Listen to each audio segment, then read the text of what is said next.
The boardroom of Harrison Tech Solutions gleamed under pristine lighting, 60 floors above Manhattan. Alexandra Harrison stood before floor-to-ceiling windows, her silhouette sharp against New York's skyline. At 32, she commanded the attention of 12 executive board members, all senior to her in age, none in power. The Peterson merger puts us in position for a first-quarter IPO valuation of $2.6 billion, she stated, her voice measured and confident. We're exactly 30 days from... Alexandra's phone vibrated. Once, twice, 3 times. Her executive assistant never interrupted board meetings unless... The sleek device lit up with Oakwood Elementary across the screen. Alexandra's perfectly composed expression faltered for just a moment. The board members shifted uncomfortably, exchanging glances as she excused herself with practiced grace. Emma's having another episode, the school counselor's voice came through the line. She's curled up in the reading corner and won't respond to anyone. We've tried everything in her communication plan, but... I'll be there in 20 minutes, Alexandra said, ending the call. When she returned to the boardroom, Richard Barnes, her CFO, was already standing at her position.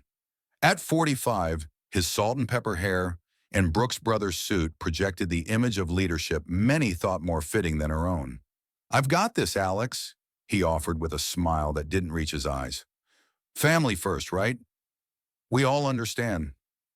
She did not miss the subtle emphasis on family or the way 3 board members nodded in agreement. 8 months of Richard's subtle undermining. 8 months since Thomas died. Alexandra straightened her Chanel jacket.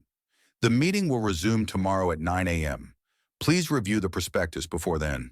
That's all. She left them with the practiced poise that had earned her the nickname Ice Queen in the business press. Only in the privacy of her corner office did she allow herself a moment of weakness, pressing her palms against her closed eyes. On her desk sat 2 orange prescription bottles, sleep aids for nights when her mind wouldn't quiet, anxiety medication for days that threatened to overwhelm. Beside them stood a silver frame, Thomas, Emma, and herself at the Hamptons. Emma's smile bright before the accident, before silence became the primary language in their home. 18 months since the crash that took her husband and Emma's hearing. 18 months of specialists, therapists, and sign language instructors. For Emma, never for herself. Alexandra had delegated that task like everything else. Her calendar was too full for learning to communicate with her own daughter. She gathered her things, determination replacing vulnerability. 20 minutes later, her Audi pulled into Oakwood Elementary's circular driveway, where Manhattan's elite sent their children and expected miracles in return. Inside, she found Emma exactly as described, curled into herself in the reading corner, clutching the worn teddy bear Thomas had given her on her 5th birthday. The school counselor hovered nearby, helplessness etched on her face. Alexandra knelt down in her 4-figure suit, reaching tentatively toward her daughter. Emma's eyes, gray like Thomas's, remained fixed on the floor. What had once been a temporary coping mechanism had calcified into something more concerning. The specialist called it selective mutism compounded by hearing loss. Alexandra called it losing her daughter inch by inch. Mrs. Harrison, she turned to find a man she'd never seen before standing in the classroom doorway, tall with dark hair that needed a cut and clothes that had seen better days. Behind him stood a boy around Emma's age, watching the scene with solemn eyes. Mr. Reed, the counselor explained, Jake's father. They're new this semester. Alexandra nodded distractedly, turning back to Emma. But to her astonishment, the boy, Jake, walked past the adults and knelt directly in front of Emma. His small hands moved in deliberate patterns. Sign language. Emma's head lifted slowly. Her fingers unwound from the teddy bear and formed hesitant shapes in response. Alexandra watched, transfixed, as her daughter communicated with this stranger's child more effectively than she had with her in months. The knot in her chest twisted tighter. Jake learned signing from his mother, the man, Mr. Reed, explained quietly. His voice carried the slight roughness of someone who didn't use it often. He's been helping Emma in class. You know sign language too? Alexandra asked, noticing his eyes. Observant, intelligent, and somehow familiar. I do, he answered simply. Before she could respond, the final bell rang, releasing a flood of children into the hallways. The moment broke. Emma gathered her things, signed something quick to Jake, and took Alexandra's hand with reluctance that felt like another failure. As they walked toward the exit, Alexandra glanced back. Mr. Reed was helping Jake into a worn jacket, their movements synchronized in the easy rhythm of long practice. Something about him nagged at her memory, but Manhattan life meant crossing paths with hundreds of faces daily. It wasn't until 3 nights later, at Harrison Tech's annual charity gala at the Plaza Hotel, that she saw him again. The ballroom gleamed with crystal chandeliers, reflecting off sequined gowns and polished cufflinks. Emma sat alone beneath a towering arrangement of white roses, her dark hair tied back with a velvet ribbon that matched her dress. Alexandra had hired a specialist to accompany her, but Emma had refused to interact, and the woman now hovered uselessly nearby. Alexandra was midway through her speech about Harrison Tech's commitment to innovation and community when a movement caught her eye. A man in a hotel uniform, navy blue with the plaza's gold insignia, was crossing the room toward Emma. He knelt down, and Alexandra faltered mid-sentence as she recognized Mr. Reed from the school. What was he doing here? Why was he approaching her daughter? Then his hands moved, forming shapes in the air, and something miraculous happened. Emma laughed. The sound, so rare it was almost foreign, carried across the ballroom. Heads turned, conversations paused, and Alexandra Harrison, for the first time in her meteoric career, completely lost her place in a presentation. Emma's hands moved in response, quick and excited. Mr. Reed smiled, his face transforming with warmth Alexandra hadn't noticed before. She finished her speech on autopilot, her eyes continually drifting to her daughter and this stranger having a conversation she couldn't understand. As applause filled the room, Alexandra made her way through the crowd, accepting congratulations with practiced smiles while moving purposefully toward Emma. But by the time she reached her daughter, Mr. Reed was gone, vanished back into the service areas of the hotel. "Who was that man, Emma?" she asked, then closed her eyes in frustration at her own stupidity. Emma couldn't hear her questions. That night, after the nanny had put Emma to bed, Alexandra sat in her home office with a glass of wine, her laptop open. Her fingers hovered over the keyboard before typing, "David Reed." The search results surprised her. Dr. David Reed, former otolaryngologist specializing in pediatric hearing loss at Johns Hopkins. Multiple publications, speaker at international conferences on cochlear implants. A rising star in his field, until 3 years ago, when he simply disappeared from medical circles. Further searches revealed newspaper articles about a malpractice suit, not against him, but filed by him against Northeast Insurance Group after they denied coverage for his wife's cardiac surgery. Sarah Reed, profoundly deaf from birth, had died from complications related to a congenital heart defect. The case had been dismissed. Northeast Insurance Group was a subsidiary of Halston Healthcare, one of Harrison Tech's major investment holdings.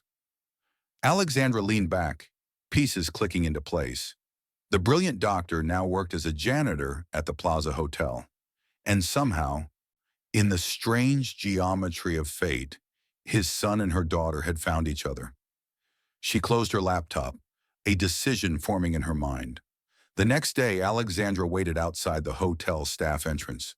When David Reed emerged at the end of his shift, his surprised expression confirmed he recognized her too. "Mrs. Harrison," he acknowledged with a slight nod, already moving past. "Dr. Reed," she countered, stopping him in his tracks. He turned slowly, wariness replacing surprise. "I don't use that title anymore." "Why not?" she asked, her CEO directness taking over. "You were at the top of your field." "Is there something you need, Mrs. Harrison?" His voice remained polite but distant. "I want you to teach me sign languages," she said, "to communicate with my daughter." He studied her for a long moment. There are excellent instructors in the city. I'm sure someone of your resources can find one. I've hired 3. Emma refuses to engage with them. Alexandra swallowed her pride, something she rarely did. But she responds to you. And to Jake. David shook his head. I don't teach anymore. Not since... He stopped himself. Since your wife died, Alexandra finished softly. I know what it's like to lose someone, Dr. Reed. My husband. With all due respect, Mrs. Harrison, you don't know anything about me or my loss. His voice remained calm, but his eyes hardened. And I know exactly who you are.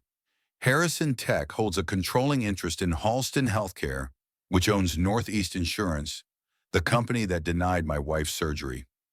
Alexandra felt the verbal slap, but maintained her composure. I wasn't involved in... It doesn't matter, he interrupted. The answer is no.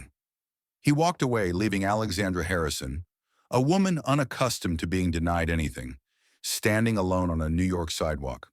The third time Alexandra encountered David Reed was a week later, again at Oakwood Elementary. Emma's teacher had called an emergency conference after Emma refused to participate in group activities for the 5th consecutive day. Alexandra arrived to find David already there, seated across from the teacher, Jake beside him. The surprise must have shown on her face. Mr. Reed has been volunteering as our sign language consultant, the teacher explained. He's been instrumental in helping our staff communicate with Emma. Alexandra's gaze shifted to David, who met it evenly. Jake told me Emma was having trouble, he said simply. I thought I could help. Before she could respond, the door opened and Emma entered, her face lighting up when she saw Jake and David. Her hands moved quickly, and Jake signed back, both children smiling. What did she say? Alexandra asked, the question escaping before she could stop it. David's expression softened slightly. She asked if we were having a party without her. The meeting progressed, with David interpreting Emma's signs and the teacher outlining strategies for better inclusion. Alexandra watched, a strange mixture of gratitude and envy twisting inside her as Emma communicated freely with David, but barely acknowledged her presence. When the meeting concluded, Alexandra made a decision. She waited until Jake had gone to the restroom, and the teacher stepped away before approaching David again. 1 hour, she said. Once a week. That's all I'm asking. Teach me to talk to my daughter. David looked at her for a long moment. Why now? It's been 18 months since the accident. The question hit like a physical blow.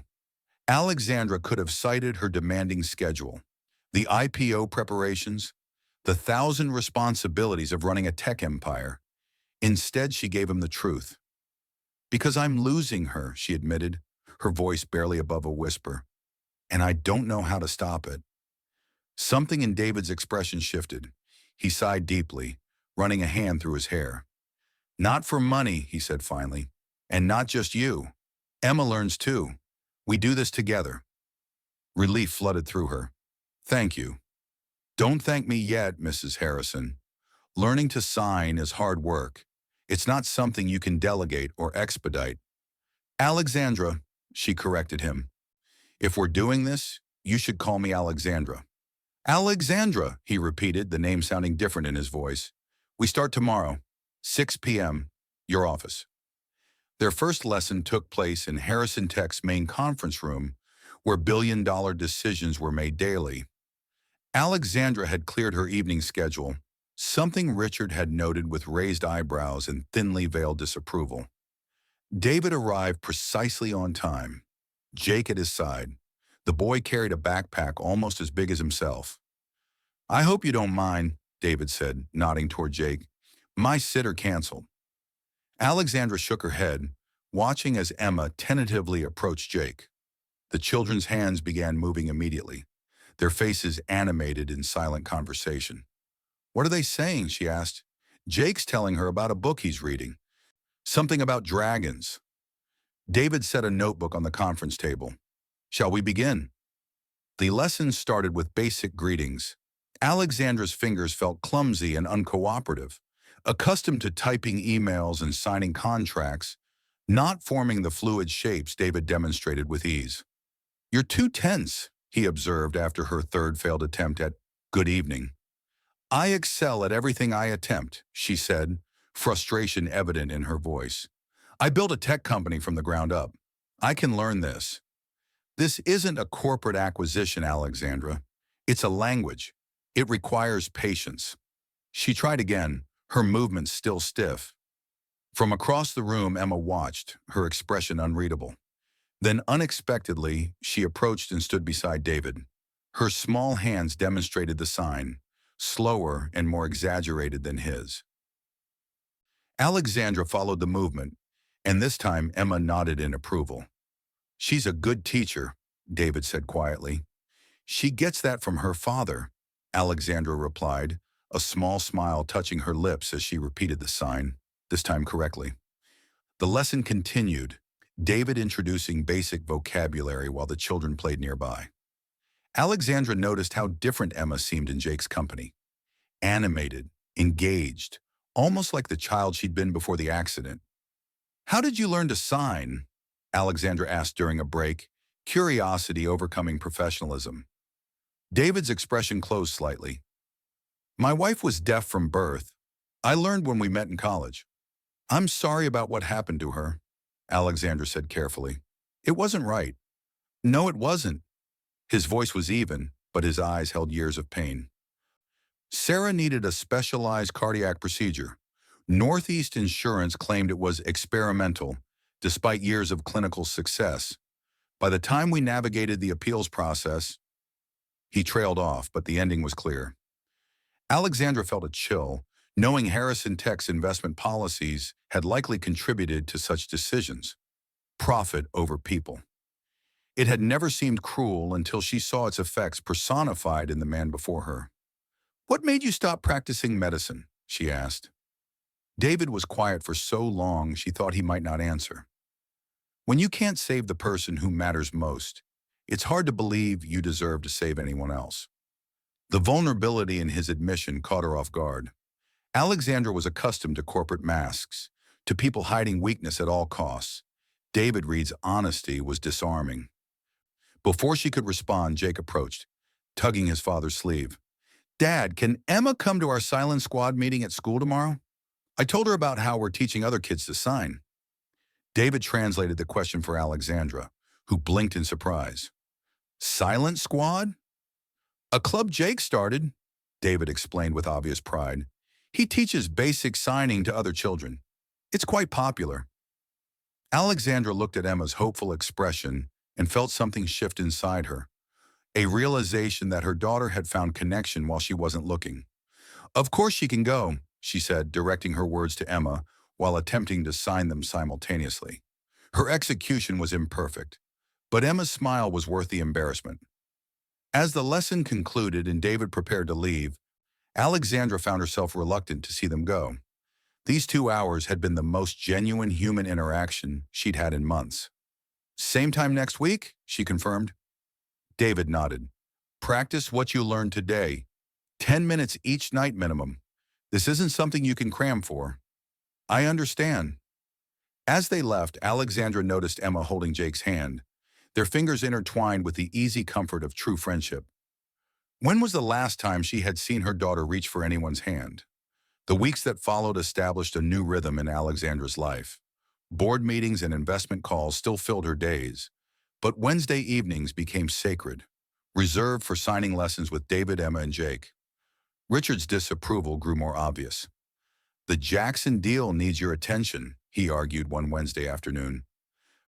The timing of these personal lessons is inconvenient.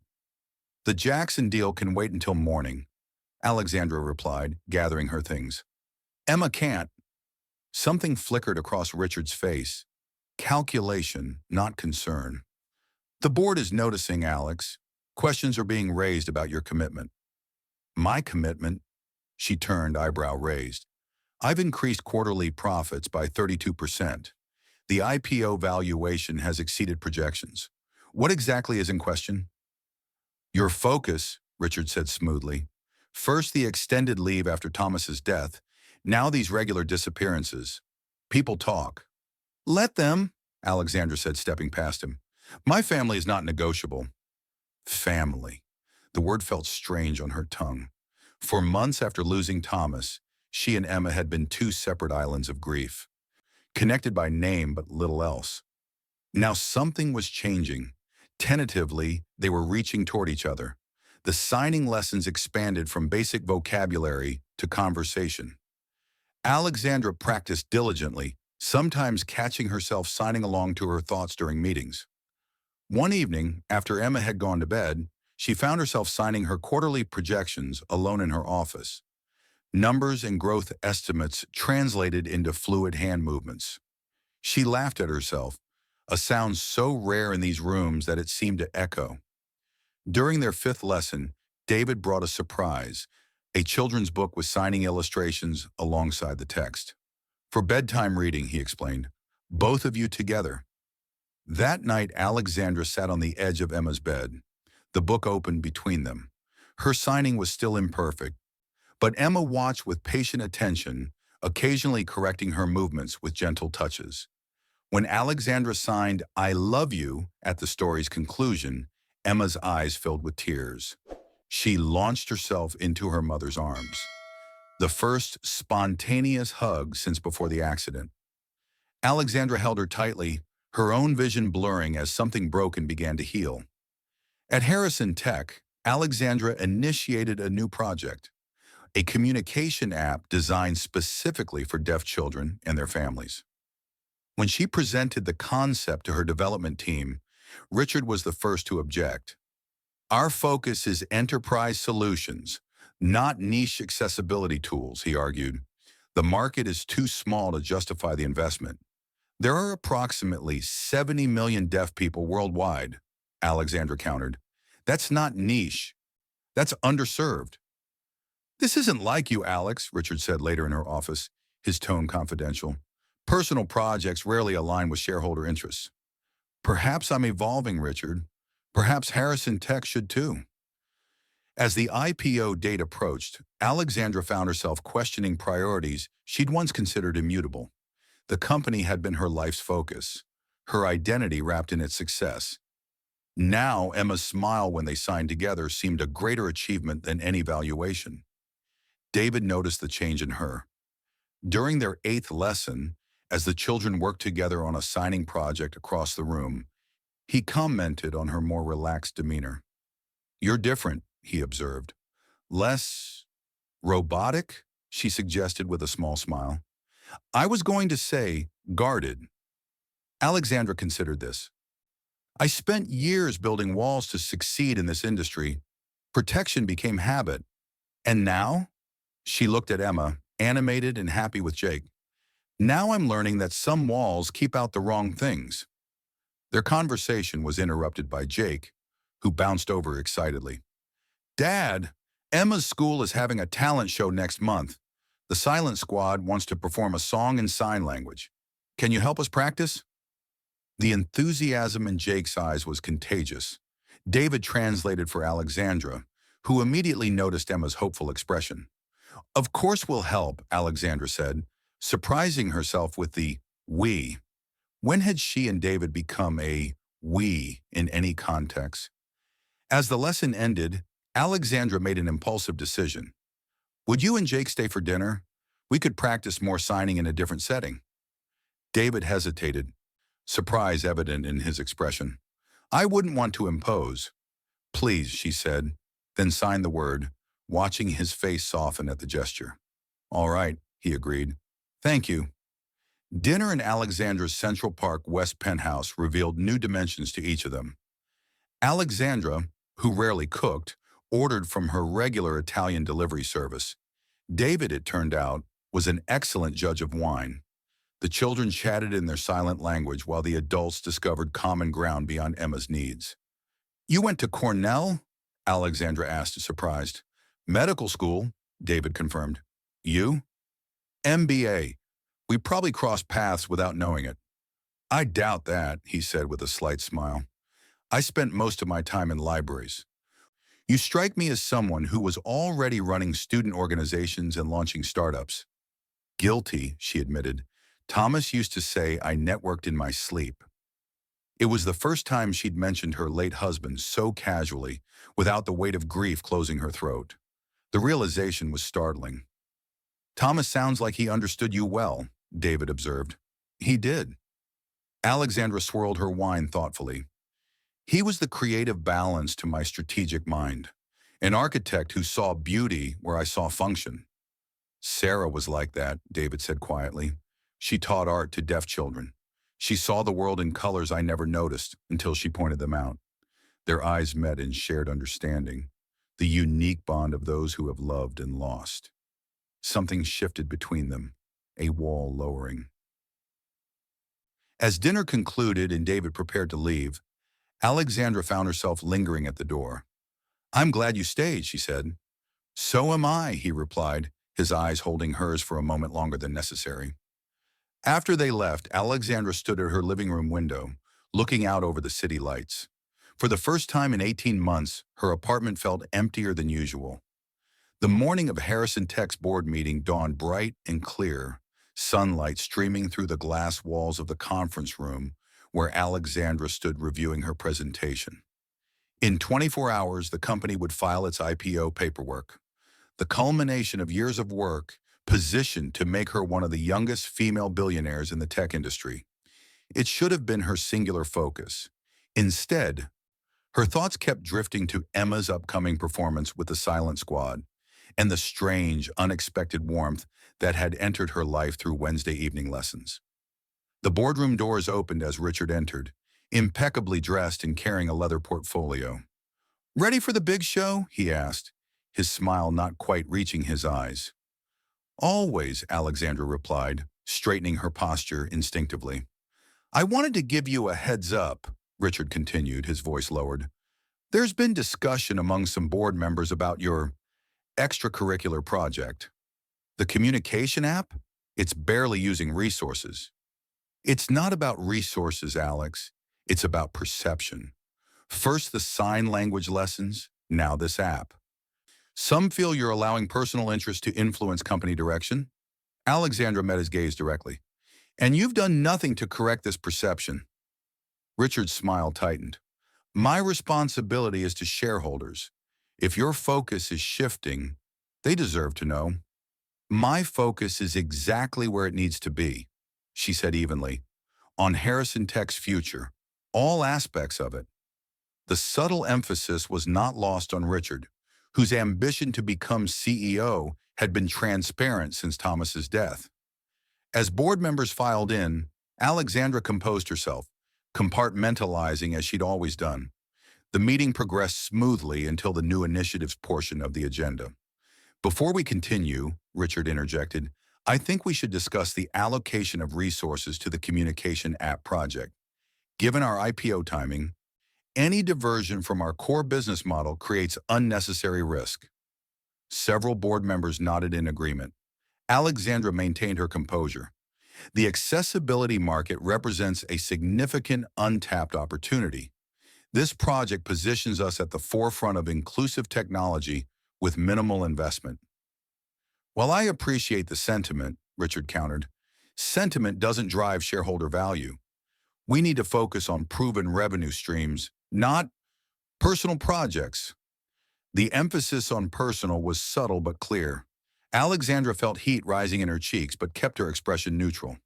"If I may," she said, opening her laptop, "I've prepared some market analysis."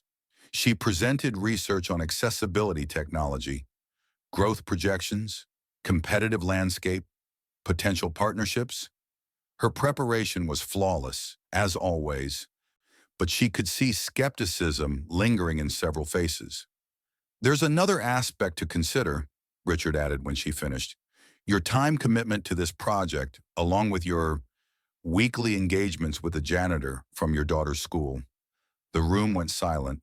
Alexandra felt ice replace the heat in her veins. "My personal schedule has no bearing on company performance, which continues to exceed projections under my leadership." Her voice was steel wrapped in silk. "But since you've chosen to make it relevant, yes, I am learning to communicate with my deaf daughter." "I'm surprised you find that objectionable, Richard." Richard backpedaled smoothly. "Not objectionable, Alex. just concerning in terms of timing and focus. Before she could respond, her phone vibrated with an incoming text. A glance showed Emma's school on the display. Alexandra excused herself briefly, stepping into the hallway. The text was from the principal. Emma refused to join class again. Sitting alone in library, please advise. Alexandra closed her eyes briefly. Emma's progress had been uneven. 2 steps forward, 1 step back. She texted back, asking them to contact David, who had been added to Emma's approved list for school situations. When she returned to the boardroom, the discussion had moved on, but the damage was done. Seeds of doubt had been planted about her commitment, her focus, her leadership. Later that afternoon, Alexandra received another text, this one from David. Emma's with Jake and me. We're at the school auditorium practicing for the performance. She's okay now. Relief flooded through her. Without second-guessing, Alexandra sent her assistant to reschedule her remaining meetings and headed for the elevator. Oakwood Elementary's auditorium was small by Manhattan private school standards, but its acoustics were excellent, ironically important for a performance that would be largely silent. Alexandra slipped in quietly through the back doors. On stage, a group of about 15 children stood in formation. Emma and Jake were in the front row, their hands moving in synchronized motions as David guided them from below the stage. She watched, transfixed, as her daughter transformed before her eyes. Confident, engaged, part of something meaningful. The children were signing to "You Are My Sunshine," their movements creating a visual melody that needed no sound to convey emotion. David noticed her presence and signaled for the children to take a break. As they scattered across the stage, he approached her with a questioning look. "I got the text about Emma," she explained. "I wanted to check on her myself." "She's doing well now," he said. "The performance seems to have given her new purpose." Alexandra nodded, watching Emma laugh silently with Jake. "Thank you for being there when I couldn't." "You're here now," David pointed out. "That matters more." Something in his tone made her turn to look at him directly. For a moment, neither spoke, something unacknowledged passing between them. The moment broke when Jake called for his father and David returned to the stage. Alexandra took a seat, setting her laptop aside to simply observe, a luxury she rarely permitted herself. After practice, Alexandra drove Emma home, attempting simple sign conversation as they went. Emma's responses were brief but engaged, progress that felt like victory. That evening, as Emma slept, Alexandra sat in her home office reviewing financial projections for the IPO. The numbers blurred before her eyes, her mind drifting repeatedly to the auditorium, to David's words. "You're here now." Her phone buzzed with a text from Richard. "Emergency board call tomorrow, 7 a.m. Investor concerns about leadership stability. Be prepared." The implicit threat was clear. After years of sacrificing everything for Harrison Tech, her position was in jeopardy because she'd finally begun to prioritize her daughter. Alexandra set her phone down, anger and determination rising simultaneously. She turned to her computer and began typing rapidly, a new plan forming. The emergency board call the next morning was tense from the outset. Richard spoke first, outlining concerns that had been raised about consistent leadership heading into the IPO. When Alexandra's turn came, she was composed and resolute. "For 8 years, I've put Harrison Tech above everything, including my family," she began. "That singular focus built this company from a startup to the industry leader we are today." Board members nodded in agreement. "But that approach is not sustainable, nor is it the model of leadership I want for our company moving forward." Confusion crossed several faces. This was not the defensive posture they'd expected. "I'm proposing a new direction for Harrison Tech, one that values innovation and human connection equally. Our first initiative will be the communication platform for deaf children and their families, which I've personally been testing with my daughter," Richard interjected. "With all due respect, Alex." "I'm not finished," she said firmly. "This isn't just about my daughter. It's about recognizing untapped markets and unmet needs. It's about building technology that serves people, not the other way around." She presented revised projections showing the potential market for accessibility technology, then smoothly transitioned to a personal account of how learning sign language had opened a new world of connection with Emma. Harrison Tech has the opportunity to lead with purpose, not just profit. I believe our investors will respond to that vision as strongly as they've responded to our growth metrics. To her surprise, several board members nodded thoughtfully. One spoke up, Harold Fisher, the eldest and most respected among them. My granddaughter was born deaf, he said quietly. The challenges her family faces daily. If technology could bridge that gap, it would transform lives. The tide began to turn. Questions shifted from skepticism to curiosity about implementation and market strategy. Richard's expression darkened with each constructive comment. When the call concluded, the board had tentatively approved Alexandra's new initiative, pending full presentation at the next meeting. Richard lingered as others signed off. This isn't over, Alex, he said, voice low. You're letting personal emotions cloud your judgment. That's not what built this company. You're right, she agreed calmly. What built this company was identifying needs others overlooked. I'm simply continuing that tradition. After ending the call, Alexandra felt strangely liberated. For the first time in years, her professional and personal values had aligned rather than competed. Her phone chimed with a text from David. Dress rehearsal for the talent show today at 3. Emma's hoping you can make it. Alexandra smiled, already clearing her afternoon schedule. The days leading up to the talent show passed in a whirlwind of board meetings, investor calls, and rehearsals. Alexandra found herself in the unusual position of balancing rather than prioritizing, being CEO and mother simultaneously rather than consecutively. On the day of the performance, she arrived at school early, finding David adjusting a child's signing position on stage. Nervous? She asked as she approached. Not me, he replied with a small smile. But Emma's been practicing nonstop. She wants to get everything perfect. She gets that from me, Alexandra admitted. The need for perfection. There are worse traits to inherit, David said. She's remarkable, Alexandra. You should be proud. I am, she replied softly. Of her and of how far we've come together. She paused. With your help. Their eyes met, the unspoken growing stronger between them. The auditorium filled quickly with parents and teachers. The silent squad was scheduled last, the finale of the talent show. As Alexandra sat watching various piano recitals and science demonstrations, anticipation built within her. Finally, the children filed onto stage, forming a semicircle. Emma stood front and center, her yellow dress bright under the stage lights. David stood to one side, ready to support if needed. As the music began playing softly in the background, the children's hands began to move in perfect synchronization. You Are My Sunshine took shape in the air, visible music that transcended sound. Alexandra watched, tears gathering in her eyes as Emma's confident movements told the story of sunshine and happiness, of clouds and taking away. The song that had once been Thomas's favorite to sing to Emma now lived again in a new language. When the performance concluded, the audience rose in a standing ovation. Emma's eyes found Alexandra's in the crowd, and she signed directly to her mother. I can hear you even without sound.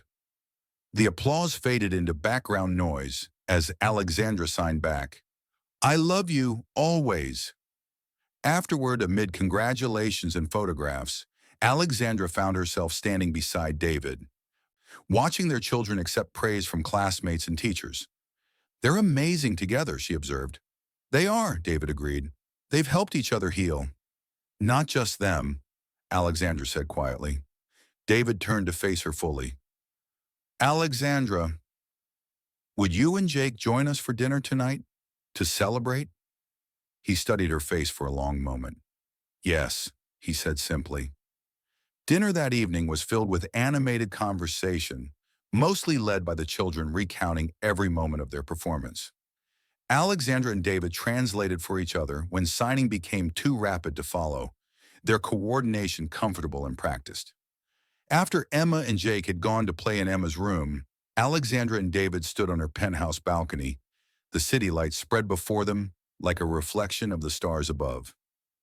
Thomas would have loved seeing Emma today, Alexandra said softly, the mention of her late husband no longer bringing sharp pain.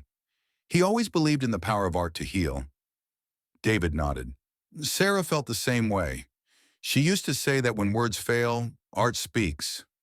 They were right, Alexandra replied. I spent so long focused on what Emma had lost, I couldn't see what she might gain. A new language, new connections. That's the hardest part of loss, David observed. Learning to see the world differently afterward. Alexandra turned toward him, the city lights illuminating his profile. I've been meaning to tell you something, she said. I've initiated the divestment of Harrison Tech's interest in Halston Healthcare. We're also establishing a foundation to provide legal support to families fighting insurance denials for critical care. David's expression shifted from surprise to something deeper. You didn't have to do that. Yes, she said firmly. I did. What happened to Sarah was wrong. I can't change the past, but I can help ensure it doesn't happen to others. David was quiet for a long moment, processing. Thank you, he said finally, his voice rough with emotion. There's something else, Alexandra continued. I'd like you to consider returning to medicine, heading a new institute for pediatric hearing loss that the foundation will fund. Alexandra, before you answer, she interrupted, I understand if you're not ready, but you have a gift, David. I've seen it with Emma, with Jake, with all the children in Silent Squad. You shouldn't have to choose between honoring Sarah's memory and using your talents to help others. David looked out over the city, conflict evident in his expression. I don't know if I can go back to that world. You already have, she said gently. Every time you work with Emma, every time you teach those children, you never really left. Their conversation was interrupted by Emma and Jake, who burst onto the balcony with excited signing. Jake's hands moved rapidly as he explained something to his father. What is it? Alexandra asked. David laughed, the sound warm in the cool evening air. They've decided we should all go camping upstate this weekend. Apparently Emma has never toasted marshmallows, and Jake finds this unacceptable. Alexandra smiled. He's right. It is unacceptable. So you're considering it? David asked, surprise evident in his voice. I think it's time for some new experiences, she replied. For both of us.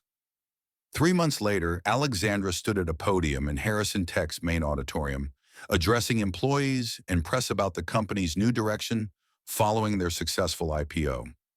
Today we launch not just a product, but a commitment, she said, her voice confident. The Harrison Reed communication platform represents our dedication to technology that connects people across all boundaries.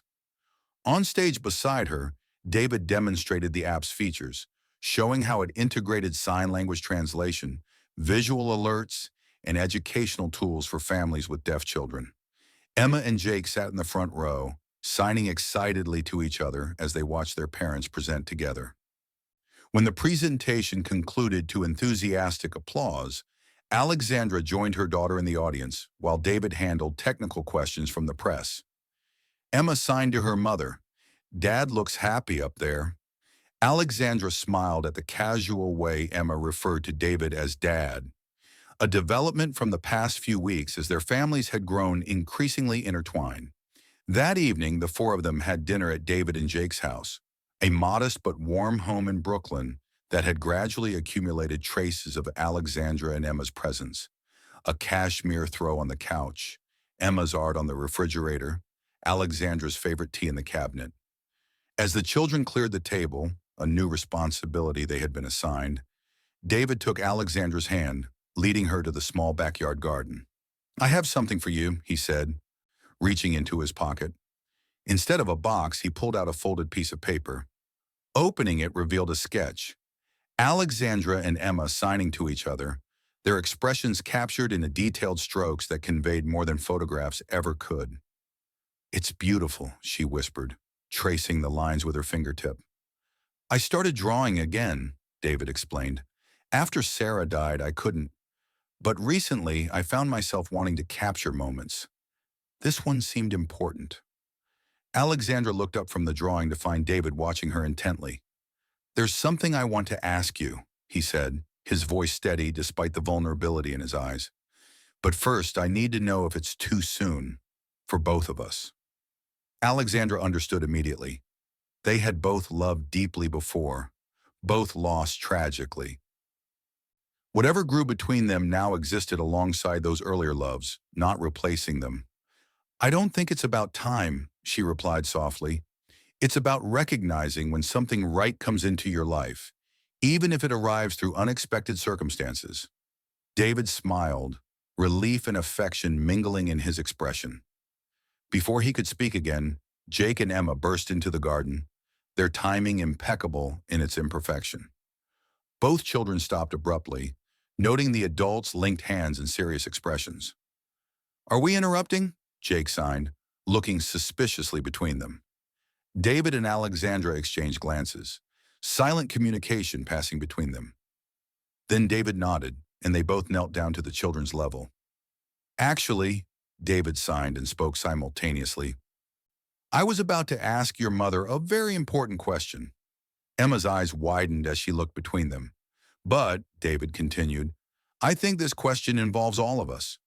He turned to Jake, who reached into his pocket with theatrical flourish and produced a small velvet box. The boy handed it to his father with solemn importance. David took the box but didn't open it. Instead, his hands formed signs as he spoke. "Alexandra, Emma," he began, "Jake and I were wondering if you would consider becoming our family. Officially, permanently." Alexandra felt tears gathering as Emma gasped beside her. The little girl's hands flew in excited signs too fast to follow. "I think that's a yes from Emma," Alexandra said, her voice thick with emotion. "And it's a definite yes from me." David opened the box, revealing a ring with a simple diamond flanked by two smaller sapphires, birthstones for Jake and Emma. As he slipped it onto Alexandra's finger, the children cheered, Jake speaking and Emma signing, their joy transcending language barriers. 6 months later, they stood together in the same garden, transformed for the occasion with white roses and twinkling lights. The wedding was small, family and close friends gathering to witness the union not just of two people, but of two families healing together. The ceremony was conducted in both spoken English and sign language, the officiant skilled in both.